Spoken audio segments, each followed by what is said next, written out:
Hey, what's up guys? It's Psychonautics back with another video. This video isn't going to be a trip report or anything about psychedelics. This video is actually going to be about why no religion is 100% correct. So let's just get into it. The first reason why no religion is exactly correct is because they basically all preach the same thing, even though they don't really admit to preaching the same thing. So let me elaborate on that. There is a golden rule to any religion. And this golden rule is basically the same for every religion, it's just worded differently. So in Christianity, the golden rule is that in everything, do unto others what you would have them do to you, for this sums up the law of the prophets. Buddhism, do not offend others as you would not want to be offended. Islam, none of you are true believers until you love for your brother what you love for yourself. Judaism, what is hateful to you, do not do to your neighbor. This is the whole Torah, all the rest is commentary. Confucianism, do not do to others what you do not want them to do to you. Sikhism, I am stronger to no one, and no one is stronger to me. Indeed, I am a friend to all. Taoism, regard your neighbor's gain as your own gain, and your neighbor's loss as your own loss. Jainism, one should treat all creatures in this world as we would like to be treated.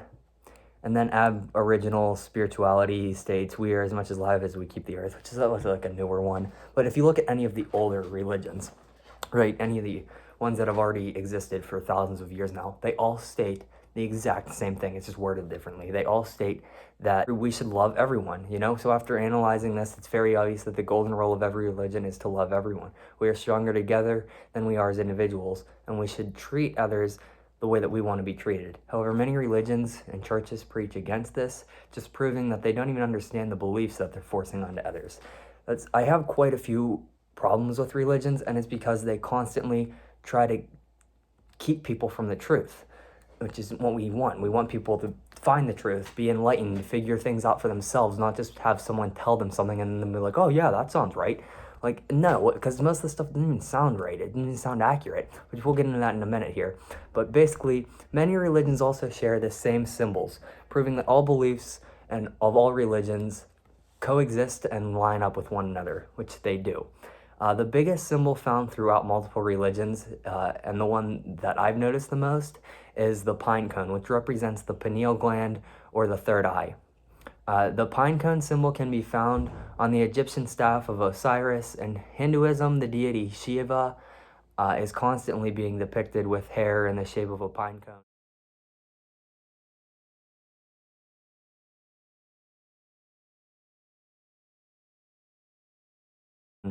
The Romans built a giant bronze sculpture in the shape of a pine cone, and it's called the Pigna, and it represents the staff of a Roman god named Bacchus. And he would carry this staff with him, and the staff had a pine cone sitting on the top of it. So this pigna is something that the Catholics made as a representation or to pay their gratitude toward this god Bacchus. And the pigna now actually sits directly in front of the Catholic Vatican.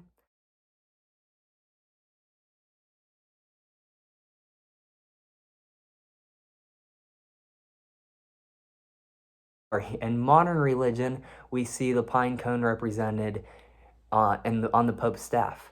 If the pine cone represents the pineal gland, and we see the pine cone depicted somewhere in many different religions, then why would any religion have a problem with one opening their pineal gland like a bunch of people claim? The answer is they don't. We are meant to open our pineal gland. We were given things like ayahuasca, psilocybin, and marijuana. We were not given things like alcohol and opiates that block our consciousness and make us dumber and keep us further from the truth.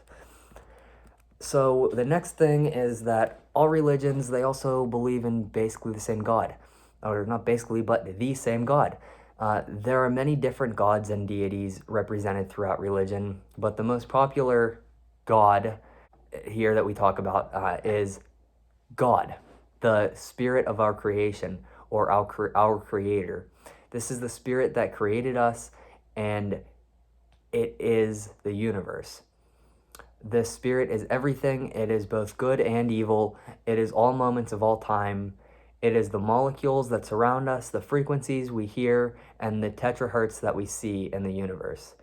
The Spirit is referred to as God or the Father in the Christian and Catholic religions. The Spirit is the exact same Spirit that the Muslims refer to as Allah, and Hindus refer to as Brahma. Also, this Spirit is mentioned in the Baha'i faith, Deism, and New Thought religions.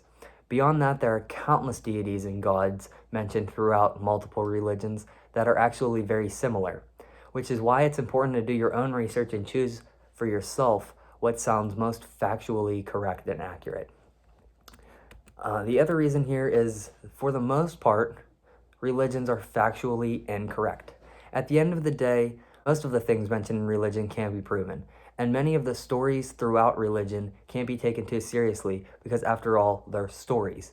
It's not only my belief, but many others, that the Bible is actually the first recordings of psychedelic experiences. We think that the Bible is a bunch of collective chirp reports and stories that are meant to teach life lessons, more than likely life lessons that people learned while they were tripping on psilocybin or other natural psychedelic plants thousands of years ago. But again, they're just stories, so they shouldn't be taken too literally. Many religions also don't have the first clue about what happens when this life is over. A lot of religions preach that the afterlife is a place of comfort to bring peace to the believer, while also striking fear into non-believers by claiming that misery can be eternal after death.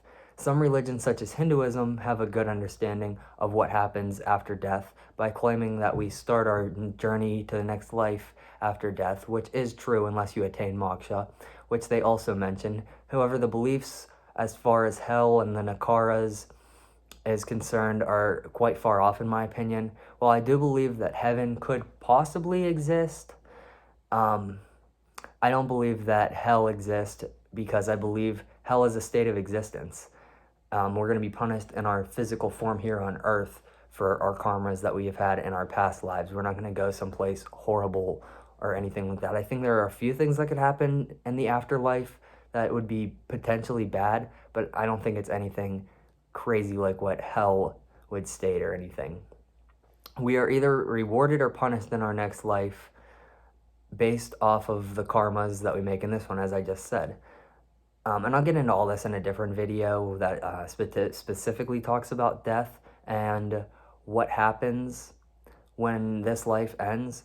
But the views of the universe and the way that it was created in many religions is also way off. This is why I constantly say that science and religion need to work together, because we've pretty much proven already that the earth was created from a big bang, not a white dude in the sky.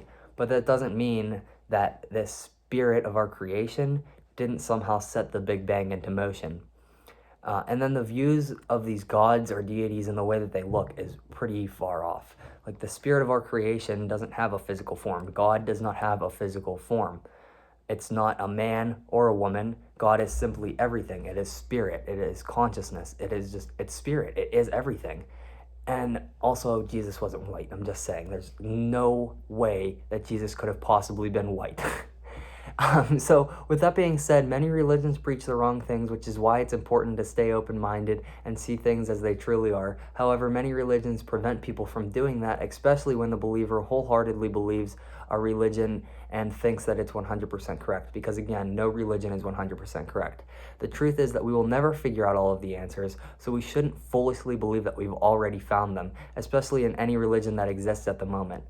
Don't be that person that's so far from the truth they think they've already found it. It's best to keep an open mind and keep seeking answers, because once you've stopped doing that, and once you think you've figured everything out, then you stop searching for the facts.